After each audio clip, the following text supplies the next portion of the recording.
If you've ever thought about scuba diving but have some fears about what it might be like or what you might see, then this video is for you. There are a lot of reasons that I hear people say that keep them out of the water, and I'm going to take you through those reasons and what we can do to overcome those fears that you might have. So, here they are in no particular order. I am afraid of sharks. So thank you, Steven Spielberg and the movie Jaws, for creating an entire world that is afraid of sharks in the water. But I have to say that I am much more comfortable being around sharks underwater as a diver than I would be as a surfer, as somebody splashing around on a shallow beach, or any other kind of activities, including snorkeling, where you're at the surface and you're exposed. We typically spend most of our dives looking for cool things like sharks. And when we see one, everybody that has a camera tends to swim towards the shark to get better footage.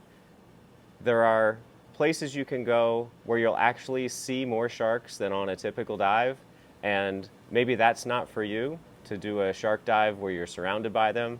But in general, we are looking for sharks, hoping to see a shark, and when we see one, we are just as excited as we can be that we actually saw a shark, and now we have a great story to tell. But they're not scary underwater. I will be lost at sea. Yes, the idea of being stranded in the middle of the ocean as the dive boat drives away from you is a scary thought. But it is so unlikely to happen, and the way you avoid this is having a reputable dive operator who does something like a roll call and makes sure that all of the divers are on board at the end of the dive. The other way you avoid this is you follow the directions of the dive. On those rare occasions where someone has been lost at sea, they've typically left the group, they've gone off on their own, they're not paying attention to the currents, they're not paying attention to the dive plan, and they don't come back to the boat, and then the boat is left looking for them. If you're on a reputable dive boat that does a roll call, that makes sure that every person is back on board before they pull away, and you follow the dive plan, you're not going to get lost at sea. I'm going to run out of air. If you're the kind of person that runs out of gas in your car all the time, maybe you will run out of air underwater, but there is no excuse for running out of air underwater. When we're diving, we have a pressure gauge like this that tells us how much air we have in the tank. And let me turn this on, and you'll see it tells us how much air is in this tank. And as we breathe it down, the gauge goes down. If you watch this during the dive, there is no excuse for running out of air. You and your buddy will ask each other, hey, how much air do you have throughout the dive? And in the worst case scenario, if you have run out of air, you're with a buddy who also has an air supply. And you'll be trained on those situations and how you share air from your buddy's cylinder. So running out of air is something that really should never happen. I'll get the bends. Now, you're probably afraid of getting the bends without knowing what the bends even are. When we dive, the pressure of the water on our bodies as we're breathing compressed air causes nitrogen bubbles to collect in our tissues. And as we ascend, those nitrogen bubbles can get a little bit larger, and if they accumulate in our joints, then you feel that as pain. And that can be dangerous. But it's also incredibly unlikely if you follow your training and stay within the limits. What do I mean by that? On any given dive, there's a maximum amount of time that you can spend at a given depth. If you're wearing a dive computer like this, it is going to track that for you. And as long as you stay within those limits, your risks of having any kind of issues related to decompression sickness are very low. So it's an easy thing to avoid by just following the limits on your dive computer, or we have dive tables that will also tell us what those limits are, and that greatly reduces your risk of having any kind of complications like that.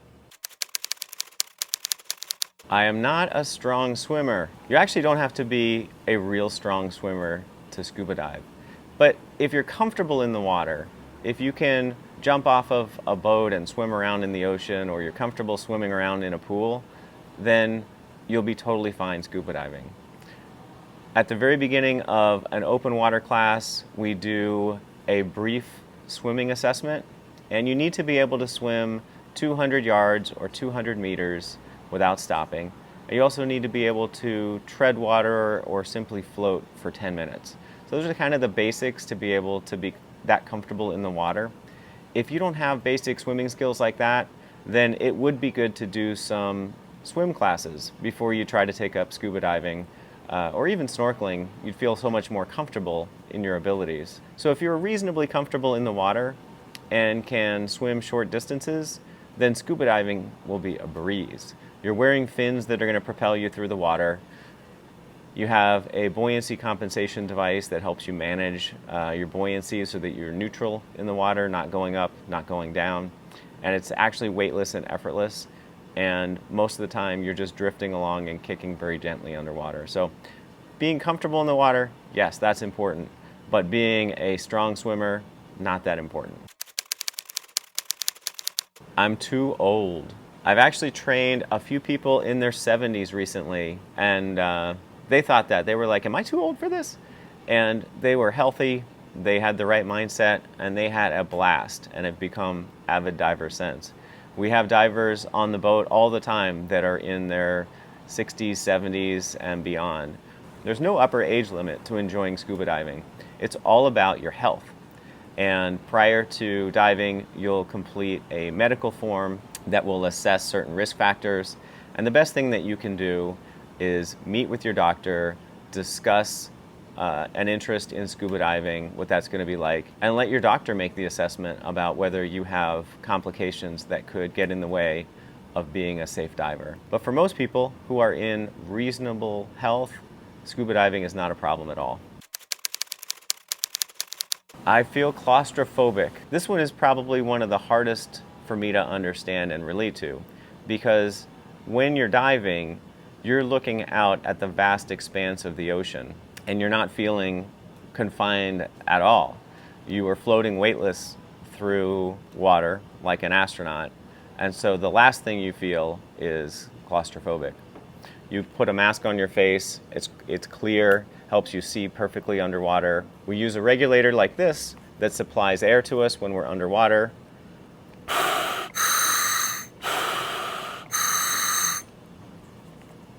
It's actually pressurized so that the slightest amount of inhale actually pushes the air into your lungs at any given depth, no matter how great the pressure is, and it feels just like we're breathing naturally at the surface like we are right now.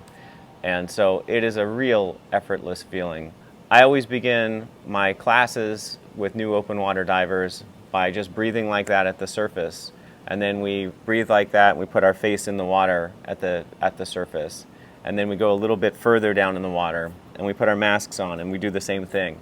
So that by the time we descend down underwater a few feet, people are completely comfortable with that sensation. And certainly by the end of a full day of pool training, you feel comfortable underwater. So if you think claustrophobia might be a limiting factor for you, take a Discover Scuba class at your local dive center or while you're on vacation, and you'll get to go into a nice confined space like a swimming pool or a shallow beach and try it out.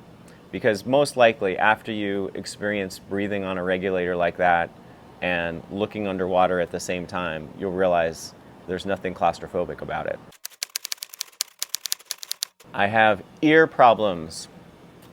This is the one fear that actually might be a legitimate limiting factor for you enjoying scuba diving.